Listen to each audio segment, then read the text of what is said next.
Ang Indonesia ay isang kapuluan ng Ecuador na ay may higit sa 17,000 mga isla, kung saan ang pinakamalaki ay ang Sumatra, Kalimantan o Java, na ang huli ay isa sa pinakamahalaga sa mga tuntunin ng populasyon.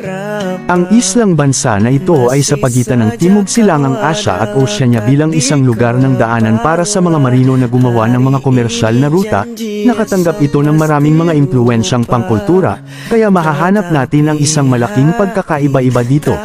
Mga kaugalian at gawi. Kapag naglalakbay sila sa isang lugar, laging magandang makita kung ano ang kanilang kaugalian at gamit kapag nakikipag-ugnay sa lipunan upang maiwasan ang hindi pagkakaunawaan at nakakahiyang mga sitwasyon.